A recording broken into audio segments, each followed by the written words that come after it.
E eu quero que você vá para o livro de Jeremias. Aleluias. Jeremias capítulo 18. Nós vamos falar de uma passagem um pouco conhecida pela maioria aqui, mas eu tenho certeza que Deus vem com, uma palavra renovada, uma palavra nova, e a gente vai entender aquilo que Deus quer trazer para nós nessa noite. O tema é o vaso do oleiro. A palavra de Deus no livro de Jeremias capítulo 18, verso 1 até o verso 8 diz assim: a palavra do Senhor que veio a Jeremias dizendo: levanta-te e desce à casa do oleiro, e lá te farei ouvir as minhas palavras. Quem mandou Jeremias ir à casa do oleiro? Deus. E aí ele fala que lá na casa do oleiro, Jeremias, o profeta, vai ouvir as palavras do Senhor. E desci à casa do oleiro, e eis que ele estava fazendo a sua obra sobre as suas rodas. O que o oleiro estava fazendo lá, amados? Vaso, estava lá na roda fazendo vaso. Como o vaso que ele fazia de barro se quebrou na mão do oleiro, tornou a fazer dele outro vaso, conforme o que pareceu bem a seus olhos fazer. Então a minha palavra do Senhor dizendo: não poderei eu fazer de vós como fez este oleiro, ó casa de Israel? Diz o Senhor: eis que como o barro na mão do oleiro, assim sois vós na minha mão, ó casa de Israel. No momento em que eu falar contra uma nação e contra um reino, para arrancar e para derribar e para destruir, se a tal nação contra a qual falar se converter da sua maldade, também eu me arrependerei do mal que pensava fazer-lhe. Vocês vão entender já a palavra. Vamos orar. Senhor, nós pedimos a Tua graça, a Tua bênção, Senhor, e a Tua permissão aqui no altar, ó Pai, para que a Tua palavra seja manifesta para essa igreja. Pai querido, que ela venha de encontro a cada coração. Senhor, o Senhor soube o dia de cada um aqui, o Senhor sabe a rotina de cada um, e o Senhor trouxe eles aqui nessa noite, Pai, porque a Tua palavra é para entrar no coração de cada um de nós. Pai amado, não é à toa que nós estamos na Tua casa. Então eu venho pedir, ó Deus, que a Tua palavra, o maná do céu, venha, Senhor, de encontro ao nosso coração. Assim como aconteceu comigo no dia de hoje, meditando na palavra, o Senhor falou muito ao meu coração. Pai querido, usa a minha vida nas Tuas mãos nessa noite. Tem misericórdia de mim, Senhor. Eu me arrependo na Tua presença de todos os males. Em nome de Jesus, amém e amém. Graças a Deus. Você pode se assentar? Dá um glória a Deus aí, por favor. Amém. Amados, então nós vamos falar de uma palavra de Jeremias capítulo 18, que vocês já devem ter ouvido falar por diversas vezes. A palavra de Deus fala que Deus manda um profeta por nome Jeremias descer aonde? Na casa do oleiro. E aqui é literal o negócio. Aqui é algo literal, é oleiro mesmo fazendo o vaso lá. Mas antes de entrar literalmente na palavra de Deus, eu quero contar uma historinha. Vocês sabem que eu gosto de contar historinha, então hoje não vai ser diferente. Eu quero contar uma historinha para vocês. Eu sou uma pessoa que gosta muito de comer. Quem gosta de comer? Quem está comigo nessa? Você gosta, Rafa? Eu sei, eu já vi os pratão que você faz, viu? Então, a gente gosta muito de comer. E sabe o que é interessante? Eu tenho o hábito, a minha esposa não. Ela não está aqui, então eu posso falar. Ela tem o hábito de comer sempre no mesmo lugar e sempre a mesma comida. Ela gosta de ir lá no Claudinho comer o que, Lucimara? Parmegiana. Não troca. Se pedir outro prato lá, ela não quer. É parmegiana, não tem jeito. Agora eu sou um pouco mais aberto às opções e muito mais conhecer lugares diferentes. Então eu não tenho problema se eu entrar num lugar e a comida não for boa, eu sei que eu não volto mais, mas eu não tenho problema em ir, experimentar. E nessa trajetória de vida a qual eu tenho, Deus já me levou para vários lugares comer. Estou falando de comer, de comida, restaurante. E tem lugares que quando você olha de fora, você pensa assim: aí eu não vou entrar porque deve ser o quê? Muito caro. Você tem um padrão, você não pode fugir do padrão. Conto-lhes uma história que recente aconteceu. Nós fomos para Santo André, na casa da minha irmã, e ela falou assim para nós: encontra conosco em São Paulo. Ela saiu de Santo André e pediu para a gente encontrar com ela em São Paulo. Estava eu, minha mãe, minha esposa, meus filhos, e ela passou o endereço. Passou o endereço de um dos bairros mais chiques de São Paulo. Eu nunca tinha ido, nem conhecia. Você lembra que bairro que é, mãe? Não vai ler, eu também não lembro, mas é um bairro chique lá. Aí eu sei que colocamos no endereço, chega lá um restaurante fenomenal, coisa linda de Deus. Guardamos o carro no estacionamento, sentamos na mesa, sabe coisa chique? Já presenciaram coisa chique? É coisa chique o negócio lá. E eu falei, meu Deus, pensei, né? O que eu estou fazendo aqui? Porque é caro o negócio. Já aqui em Piracicaba coisa chique é caro, em São Paulo no mínimo duplica. Tudo é muito mais caro em São Paulo. E aí eu falei, e agora? Vamos pedir um prato feito, vamos pedir por quilo, sei lá, vamos... Porque quando você está sozinho é uma coisa, quando você está em 4, veja o valor. Fomos comer um lanche agora final de semana em 4, o Roberto estava junto, foi 120 pau.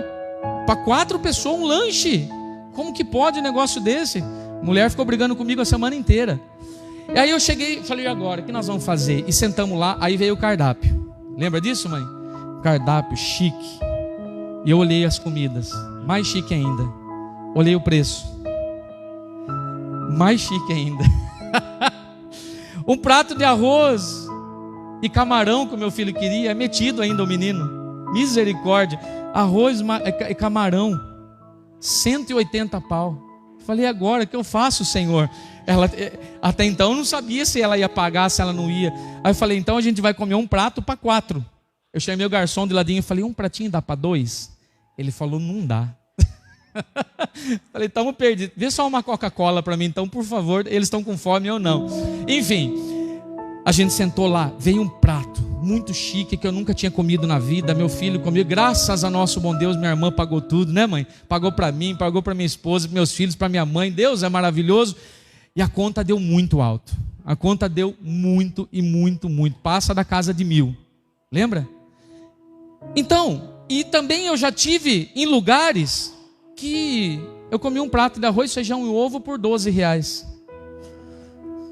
Só que tem algo interessante. Por que eu estou contando tudo isso para vocês? Estou dando essa introdução e a mensagem é bem rápida. Porque a gente relaciona a comida à cara do lugar, não é? Por exemplo, você está num lugar chique, o que você espera de uma comida? Ser chique, ser gostosa, ser boa. Lógico que vai ser cara, mas você imagina que seja uma comida chique. Agora, tem lugares que você vai, que você senta, por exemplo, eu sou vendedor e trabalhei muito tempo na rua, e em várias cidades, e aí na hora da fome você para em qualquer lugar. Tinha lugares que a aparência era ruim, a aparência não demandava coisa boa, a aparência era coisa simples, mas quando comia a comida daquele lugar, dava de 10-0 numa comida de R$180.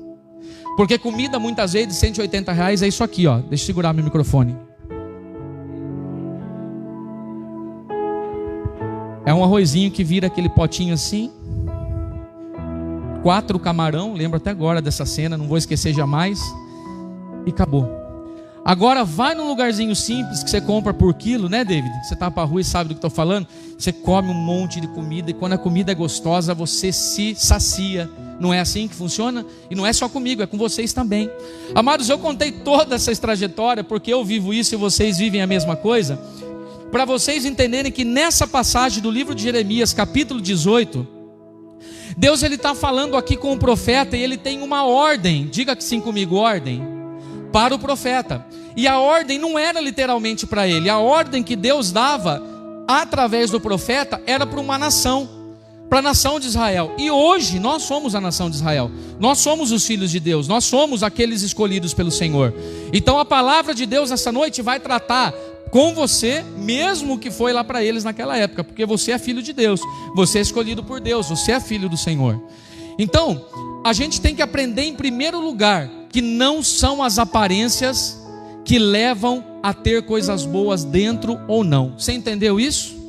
Então por que eu estou dizendo essa introdução? Porque, amados, a gente olha para a aparência do homem e da mulher, a gente fala assim, poxa, que coisa linda de Deus, olha que pessoa abençoada, olha que pessoa, que exemplo de pessoa, olha que coração voluntário, olha isso, olha aquilo.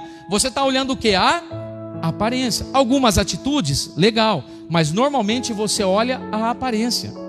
Vocês vão ver aqui no dia 18 de agosto agora, que é o aniversário da nossa igreja, no primeiro dia, você vai ver vários pastores aqui, você vai ver o superintendente estadual, você vai ver pessoas de grande cargo, talvez venha o deputado federal, aquele que fica dentro de Brasília, lá dentro do Congresso, talvez esteja aqui conosco. pessoas de alto escalão. A gente conhece as aparências, conhece algumas atitudes, mas conhece as aparências. Amados, de Deus, desde o tempo bíblico, desde o tempo aqui de profetas, ou até mesmo antes de profeta, até o final dos tempos, Deus não se importa com a nossa aparência. Deus não se importa com o que está por fora, Deus se importa com o que está por dentro. Às vezes tem uma aparência muito simples, uma aparência de uma pessoa que talvez você nem queira estar próximo, porque você imagina que ela não fala bem, que ela não seja uma boa companhia para você. Mas quando essa pessoa abre a boca, que gostoso.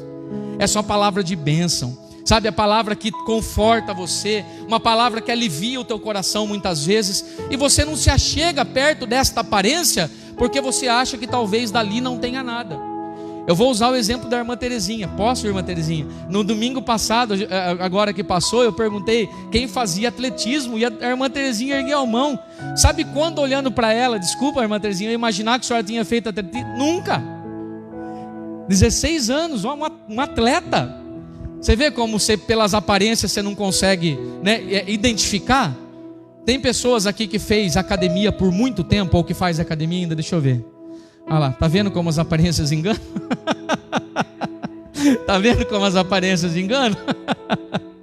Então, você não pode ir pela aparência. Deus não enxerga aparência. Aí você abre, aí aquela pessoinha abre a boca e é maravilhoso estar perto dela. Agora, ao contrário de uma pessoa que às vezes tem muita aparência, que tem muito status, não é legal ficar perto dela, porque quando abre a boca é só bobagem que sai. É só coisa ruim que sai, não tem nenhuma palavra que edifique. Eu espero que você esteja entendendo essa introdução, amém? E a palavra de Deus aqui então em Jeremias capítulo 18, ela vai falar a respeito de 3 personagens: o oleiro, o vaso de barro e o profeta.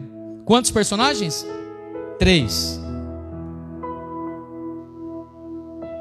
O oleiro, o vaso de barro e o profeta. Primeiro nós vamos começar a falar um pouco do oleiro. O oleiro é aquele que faz o vaso, é aquele que manipula o barro. Porém, eu tive pesquisando um pouco a respeito do oleiro, e quando se trata de um artesão, não é coisa industrializada, mas um artesão que faz com as próprias mãos, porque hoje já tem as indústrias que fazem, mas quando tem aquele artesão, ele separa o melhor barro para ele poder fazer o melhor vaso. Quando eu fui buscar um pouquinho a respeito da casa do oleiro, de como funciona a molaria, os barros eles são extraídos de um lamaçal. Então o barro ele vem muitas vezes seco, aí se faz uma melhoria nele para ele ficar um pouco úmido para poder fazer aquilo. Porém, a pessoa não pode pegar o barro virgem e já querer fazer um vaso. Ela tem que lapidar aquele barro, aquela argila, aquela areia. O que é lapidar? Primeira coisa, ele tem que tirar as impurezas. Fala comigo, tirar as impurezas. Nós estamos falando de quem? Do oleiro. Guarda isso sobre o seu coração. Nós estamos falando do oleiro. O oleiro, para fazer um excelente vaso, ele tem que tirar as impurezas que estão naquele barro primeiro. Se ele simplesmente pega o barro e começa a tentar fazer o vaso, quase nunca vai dar certo, porque o vaso ele não vai ter fixação, o vaso ele não vai ficar perfeito do jeito que ele quer. O primeiro passo é lapidar aquele barro, é lapidar aquilo que ele vai trabalhar. Será que tem alguma referência comigo e com você, meu amado? Quem é o oleiro da sua vida? Diz para mim. Quem é, Joyce? Deus. E Deus não te pegou do jeito que você é agora. Deus ele te pegou talvez lá do lamaçal que você se encontrava, todo sujo, cheio das suas impurezas, cheio das suas imperfeições, cheio de sujeiras. E aí o oleiro ele começa a tratar com o barro. Eu marquei algumas coisas aqui. Olha que interessante. O oleiro é quem sabe todo o processo da criação de um objeto ou algo que ele quer criar. Por exemplo, ele vai desenvolver um vaso. Ele já tem aqui na mente dele como é o formato desse vaso. Se o vaso é redondo, se o vaso é quadrado, se o vaso tem detalhes. Ele já tem tudo aqui na sua cabeça. Então o oleiro é quem sabe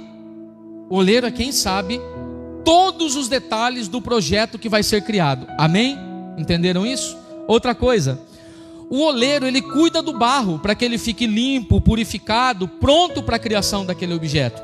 O oleiro também já tem em mente o que vai ser feito com o barro. Olha que interessante. Primeiro ele pega, limpa tudo, aí do lado tem lá o barro e aqui tem a roda, porque é em cima de uma roda que vai girando, que é constituído o barro, que é formado o vaso. Então ele já tem noção do que vai ser feito com aquele barro limpo. Preste atenção. O oleiro usa sempre o mesmo barro, quantas vezes for necessário, para a criação ficar perfeita. E essa frase eu vou dizer de novo para você. O oleiro usa quantas vezes for necessária o mesmo barro, para que aquilo que ele faça se torne perfeito. Você está conseguindo trazer para a sua vida isso, meu amado? Deus, ele não abre mão de você. Diz isso comigo: Deus não abre mão de mim. Às vezes ele me pega e ele quer moldar a minha vida e eu sou teimoso e aquele vaso não fica perfeito. O que Deus faz? Ele joga você fora, sim ou não? Não. Ele pega você de novo, amassa de novo e começa uma construção de novo. Aí você acha que está pronto. Deus fala: não, desfaz de novo, faz o barro de novo e agora ele começa a trabalhar de novo na sua vida. Esse é o exemplo do oleiro de Jeremias capítulo 18, meu amado. Deus, ele levou o profeta para aquele lugar porque ele tinha um recado para a nação. E olha qual era o recado: a nação estava rebelde naquele momento. A nação de Israel estava padecendo. A nação de Israel estava morrendo. E Deus precisava fazer alguma coisa com aqueles barros velhos. Deus precisava fazer alguma coisa com aqueles barros sujos, porque Deus não queria perder os seus filhos. Amados, Deus não quer perder você em hipótese nenhuma. Basta você entender que quando as pessoas saem da igreja, vai para o mundo afora, foi Deus que perdeu a pessoa ou foi a pessoa que se afastou de Deus? Deus não quer. Deus não abre mão de você. Você é vaso valoroso para Deus, diz a palavra de Deus. E você vai entender que o processo da sua vida, ele não começou agora. Ele não começou no ventre da sua mãe. A palavra de Deus diz que o projeto da sua vida, você, já vem antes mesmo do ventre da sua mãe. Então você tem que ter algum valor, meu amado. Você não pode ser uma pessoa sem valor. Para Deus você tem muito valor. E aí Deus quer falar com aquele povo. Fala assim: olha, Jeremias, vai lá e fala o seguinte: se eles não se converterem, se eles não realmente não mudarem, e não só Israel, como todas as nações, eu vou extinguir. Eu não quero mais saber. Eu vou derrubar a minha maldição sobre eles. Agora, se eles se converterem dos seus maus caminhos, aí sim eles vão saber que eu sou Deus sobre a vida deles. Isso é um recado. E da mesma forma que Deus deu o recado para o profeta Jeremias, lá nesse tempo bíblico, Deus está dando o recado para você nessa noite, meu amado. Deus está dizendo que se você não se arrepender dos seus maus caminhos e não se converter, Deus não é sobre a sua vida, porque a decisão é sua, não é de Deus. Você que escolhe andar nos caminhos de Deus, você que escolhe permanecer, você que escolhe ser amassado por Deus e ser criado novamente, como uma pessoa valorosa, como uma pessoa sem imperfeições, como uma pessoa que agrade o coração de Deus. Não é mais tempo de ficar toda vez achando que o oleiro não é um bom profissional. O oleiro que eu sirvo é o melhor profissional de todos. Quando ele faz perfeito. Só que eu, sendo um barro teimoso, eu não deixo ele me moldar do jeito que ele quer. Eu fico lutando contra, eu fico brigando, eu fico resistindo. Aí ele vem a massa de novo. Veja o próprio povo de Israel. Quanto tempo ficou no deserto além daquilo que era para ficar? Quanto tempo passou sofrendo, padecendo, porque eles mesmos plantaram isso, porque o projeto de Deus para eles não era tanto tempo. O projeto de Deus no deserto para eles era curto. E talvez na sua vida também, o projeto do deserto da sua vida, para Deus, era para ser bem curto. Você que alongou, você que prolongou esse período. E aí você vive num deserto há tanto tempo e não entende por quê. E aí você tenta culpar Deus, tenta culpar o diabo, tenta culpar sua esposa, tenta culpar sua esposa, sendo que o próprio responsável é você. Você é o barro. Você é o barro, deixa Deus te usar. Para de ser teimoso, deixa Deus te moldar do jeito que Ele quer, meu amado. Deixa Deus fazer em você a forma que Ele quer. Quando Deus escolhe alguém, escuta essa, quando Deus escolhe alguém, não adianta fugir. Não adianta fugir, Ele vai te pegar aonde você estiver, porque Ele te escolheu. A pessoa tenta mudar de cidade, a pessoa muda de igreja, a pessoa muda de família, a pessoa muda de tudo, e Deus vai lá. Vai em cima, vai cutucando, porque Deus te escolheu. Você é escolhido por Deus, sim ou não? Você tem essa promessa sobre a sua vida? Amado, se você tem essa promessa sobre a sua vida, sabe o que é mais fácil fazer? Se entregar. Se entrega, se rende aos pés do Senhor. Tem uma canção que a gente canta aqui dizendo: rendido estou. Se renda. Amados, de Deus a gente não consegue comprar briga, a gente não consegue ganhar. Não adianta. Não adianta. Veja a luta de Jacó com o anjo. Não adianta. Você quer dar, como que é, murro em ponta de faca. Você só vai se machucar, só vai se estripiar e não vai dar certo. Porque Deus, quando tem um projeto na nossa vida, Ele vai cumprir. Cedo ou tarde, no tempo dEle, Ele vai cumprir. Sabe, a pessoa fala assim: pastor, mas eu tenho um chamado para pregar a palavra. Eu entendi isso, eu tenho esse chamado. Mas o que você está fazendo? Você está fugindo de Deus em vez de vir na direção dEle. Pastor, eu tenho um chamado para louvar, eu tenho um chamado para levar a palavra aí fora, para evangelizar. Eu tenho algum chamado no reino de Deus. E o que você tem feito? Você tem se escondido por quê? Eu sei pessoas que não se batizam nas águas porque são imperfeitas. E quem disse que tem que ser perfeito para se batizar? Tem pessoas que têm vício e falam: pastor, eu quero me libertar desse vício. Se entrega, meu amado, se entrega. Deus, Ele vai transformar a sua vida. Ele pode tirar você do vício que você está, sim, Senhor. E Ele pode fazer você uma nova criatura, a palavra de Deus diz. Só que você tem que se render, você tem que se entregar. E a palavra de Deus ainda continua dizendo que Deus, que é o oleiro das nossas vidas, Ele já sabia o que queria fazer, a obra que Ele queria fazer com você, antes mesmo de você nascer. Tem base bíblica para isso, pastor? Tem. Cristiano, por favor, e eu quero que você acompanhe aqui, Salmo 139, o verso 13. Veja que coisa linda, meu amado. Salmo 139, do verso 13 em diante, o que a palavra de Deus vai dizer? Olha que coisa linda.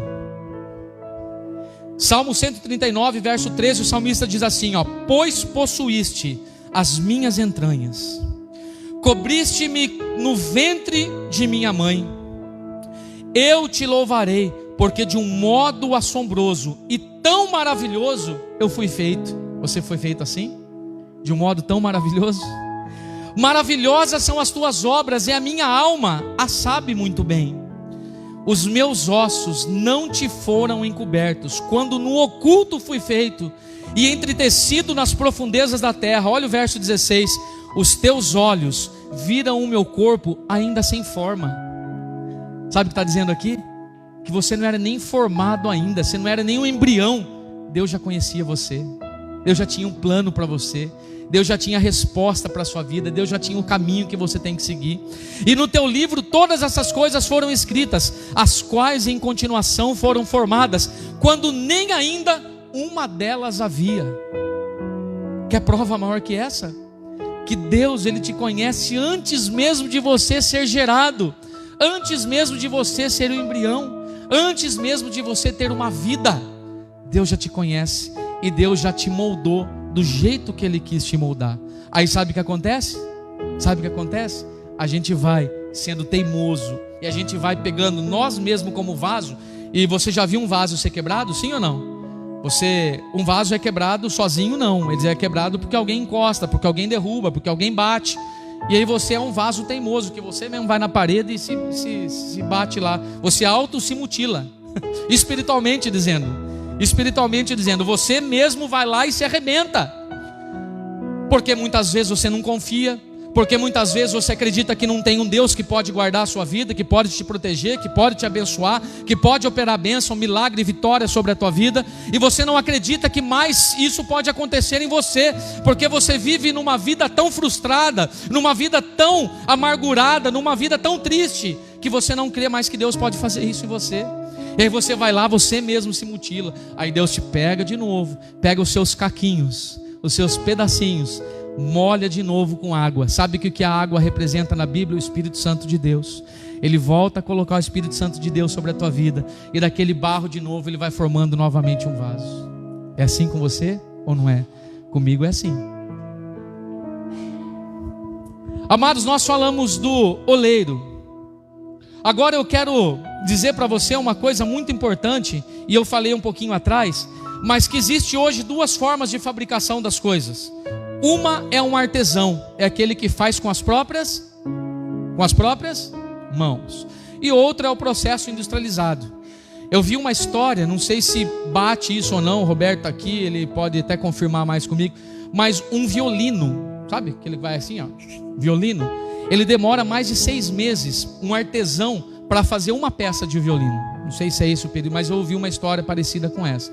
Mais de 6 meses. Agora imagina você comprar um instrumento musical que você quer fazer o que com ele? Usá-lo, não é? Você quer tocá-lo. Você quer ouvir um som desse instrumento. E você demora 6 meses para pegar aquele tão sonhado instrumento nas suas mãos. Só que quando é feito através de um processo artesanal, todo o detalhe e a riqueza de detalhes feita pelo artesão está naquele instrumento. Fato é que muitas vezes nós hoje não damos valor mais para artesões, não é verdade? Não sei se é assim que fala, artesãos. A gente não dá mais valor, porque a gente hoje é muito consumista, e a gente quer as coisas o quê? Para ontem, para agora. Então a gente vai comprar algo industrializado, é muito mais rápido, só que também é muito mais frágil. E vale lembrar que esse período dessa construção desse instrumento por violino, o objetivo fundamental dele é sair som, sim ou não? Tem pessoas que não esperam o processo e não está nem colocado a corda ainda, já quer que saia som. Amados, por que eu estou dizendo tudo isso? O artesão da minha e da sua vida é Deus. E Ele faz a cada um de nós, preste atenção nisso, é muito sério. Ele faz a cada um de nós com os dedos da sua mão. Ele cria cada um de nós do jeitinho que você é, como você é, com aquilo que você possui. Ele põe características especiais sobre a tua vida. Ele não faz ninguém igual a ninguém. E não digo nem só de aparência, eu digo de todos os trejeitos. Se você olhar daqui de cima, eu estou vendo uma boa parcela de pessoas, ninguém é igual a ninguém. Amados, e tem pessoas que ainda não acreditam em Deus. Tem pessoas que não acreditam que é Deus que é o Criador de todas as coisas e criou a mim e a você, que é a obra-prima dele. Tem pessoas que acham que isso daqui veio de uma explosão, bum, surgiu você. Ai, que coisa linda. Dá para entender isso em nome de Jesus? Que aquele que te criou, Ele criou você com exclusividade, para que você não se compare a ninguém, para que você não queira ser igual ou melhor que ninguém. Aos olhos de Deus, meu amado, mesmo sendo cada um diferente do outro, todos são iguais. Porque para Deus, Ele não enxerga as aparências, Ele enxerga o profundo do nosso ser. Ele enxerga como é que está o nosso coração. Ele enxerga quais são as atitudes, não da nossa aparência, mas as atitudes do coração. Não adianta nada você, por exemplo, o Elton hoje, antes de chegar aqui, eu chegar na igreja, ele pegou 3 galões de água vazio e foi comprar água para mim. Agora imagina, não estou dizendo que você fez isso, tá? Mas imagina se ele pegasse os galões, colocasse um embaixo de cada braço. Pelo amor de Deus, o pastor não sei o quê, eu não sei nem porque que eu faço isso, porque que eu estou nessa igreja, porque que eu virei diácono, eu vou comprar, porque olha, eu vou falar para você. Fez o ato, não fez? Mas o coração, totalmente revoltado. Totalmente revoltado. Segundo personagem dessa história, primeiro é o olheiro, o segundo é o vaso de barro. Diz isso comigo, vaso de barro. Vamos aqui, vamos, David, quem é o vaso de barro? Nós. Olha que vaso de barro lindo que tem do seu lado, veja. Mas veja, olhe os detalhes do vaso de barro que está do seu lado. Olha que coisa maravilhosa. Olha que design. Alguns vasinho fino. Alguns vasinhos um pouquinho mais redondinho. Alguns vasos aí do seu lado com algumas trincas, já aparente. Outros vasos lindos, sem nenhuma imperfeição. É eu e você. Nós somos o vaso de barro criado pela mão do artesão, que é Deus. Olha que interessante, o vaso de barro ele só fica pronto quando o oleiro diz que está pronto. Vou falar de novo, o vaso só fica pronto quando o oleiro diz que está pronto. Enquanto ele não disser que está pronto, ele vai de novo amassar e vai tentar fazer. Vai de novo e vai fazer, vai de novo, até ficar pronto. É o oleiro que diz isso. Ó, o vaso de barro, o oleiro ele amassa quantas vezes for necessário para dar a forma perfeita que está dentro do seu coração. Olha o verso 4 de Jeremias 18, que eu li para vocês. Não precisa nem abrir a Bíblia, mas só acompanha. O verso 4 diz assim: como o vaso que ele fazia de barro se quebrou na mão do oleiro, tornou a fazer dele outro vaso, porque quebrou na mão do oleiro, conforme o que parecia bem aos seus olhos fazer. O vaso, depois de pronto pelo oleiro, é único, nenhum fica igual ao outro. É isso que você olhou do seu lado aí. Oleiro é Deus, vaso somos nós. Está aqui, ó, cada qual com a sua particularidade, cada qual com a sua especialidade, cada qual com o dedo de Deus aí desenhado do seu lado. Aí você vai falar assim: pastor, você nem sabe o que você está dizendo, pastor. O vaso torto que Deus fez do meu lado, acho que deve ter acabado a força para a roda parar de girar. O vaso saiu imperfeito, pastor. Dá uma olhada. O senhor não conhece, o senhor fala que é bênção, o senhor fala que é isso, mas você não sabe como é que é dentro de casa. Você não sabe como que é esse vaso dentro de casa. Sabe que a expressão dentro do evangelismo, da igreja evangélica saiu, fala assim: ô vaso, já viu isso aí? Alguém já ouviu isso aí? Vem daqui. Ô vaso, se enche vaso. E aí a pessoa fala assim: pastor, você não sabe o vaso que tem na minha casa. Olha, e o vaso é tão ruim que não quebra. O vaso é tão ruim que não quebra. Amados, quem é você para dizer se é bom ou se é ruim? O oleiro foi Deus. Você é simplesmente um vaso. Você não é especialista em vaso. Você não é supervisor da olaria. Você não é inspetor de qualidade da olaria de Deus. Você é simplesmente um vaso. Nem eu, que sou pastor aqui dessa igreja, sou também inspetor de qualidade. Eu sou vaso igual a vocês, porque nós vamos para o mesmo lugar, né? Nós vamos para o mesmo lugar. Não tem nenhuma hierarquia que sobressaia a criação de Deus. Todos somos iguais. Todos somos iguais. Coloca para mim, Cristiano, Isaías capítulo 64, verso 8. Isaías 64, verso 8. Eu finalizo a história do vaso. Glórias a Deus. Isaías 64, verso 8 diz assim: mas agora, ó Senhor, Tu és o nosso Pai, nós somos o barro, e Tu o nosso oleiro, e todos nós somos obras das Suas mãos. Coisa linda de Deus. Tu, Senhor, é o oleiro, nós somos o barro, e todos nós somos criação das Suas mãos. Olha que coisa linda, meu amado. Só com esse verso de Isaías 64 você já vai embora para casa muito mais otimista de quem você é, muito mais feliz em Deus de quem você é. Talvez você chegou aqui nessa noite frustrado, não querendo continuar mais, querendo abandonar o barco, querendo quebrar o vaso que está do seu lado. Mas você é uma criação como ele também. E que criação linda. Posso dizer para você, que criação linda que tem do seu lado aí. Que criação linda que tem do seu lado. E a história finaliza aqui em Jeremias 18 com o profeta. Nós falamos do oleiro, nós falamos do vaso de barro, e agora a gente vai falar do profeta. Por quê? Porque Deus manda chamar o profeta. Deus fala assim: olha aqui, vem cá, Jeremias, você agora vai lá na casa do oleiro, porque lá eu quero falar contigo. Amados, o profeta aqui, ele foi chamado para ver a situação e depois profetizar sobre o povo. Agora, o profeta também tem um papel fundamental nessa história. Eu quero dizer para você que o papel do profeta é avisar. O papel do profeta é advertir. O papel do profeta é mostrar. Agora, como profeta ali naquela situação, Jeremias não tinha a capacidade de mudar o coração de Israel. Como homem, ele não tinha capacidade alguma, porém agora ele estava revestido da palavra de Deus, e quem iria mudar ou não era o próprio Deus. A palavra de Deus queria fazer um barulho no coração do povo de Israel, e ali queria aplicar mudança ou não. O profeta hoje pode se equiparar aos seus líderes espirituais, a mim, pastor.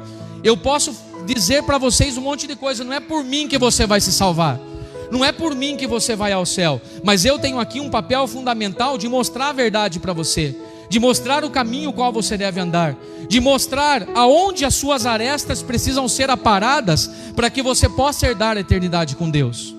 Então o profeta aqui também tinha um papel fundamental. O profeta, ele apenas obedece à voz do Senhor. Você entende isso em nome de Jesus? Ele só obedece. O que o Senhor manda, ele faz.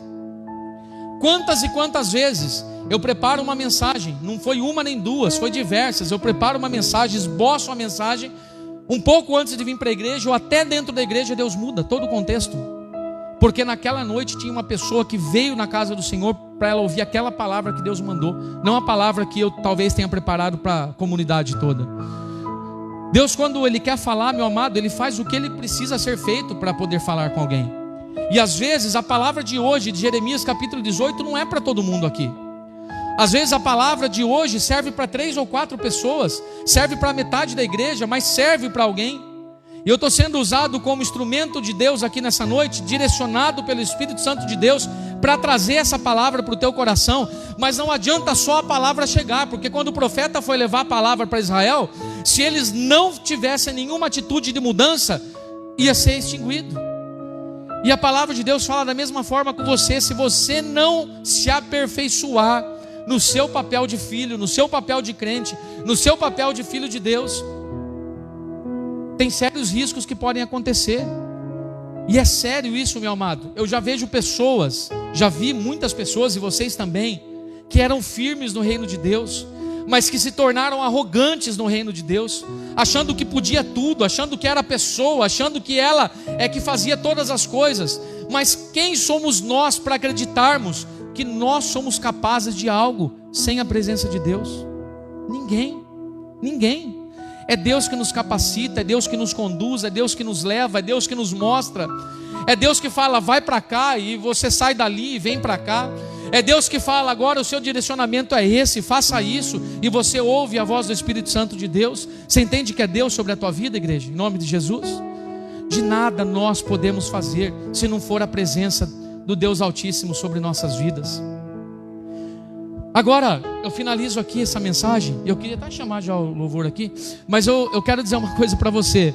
Cabe a você, Israel atual, filhos de Deus, aceitar ou não a repreensão da palavra, aceitar ou não a direção da palavra.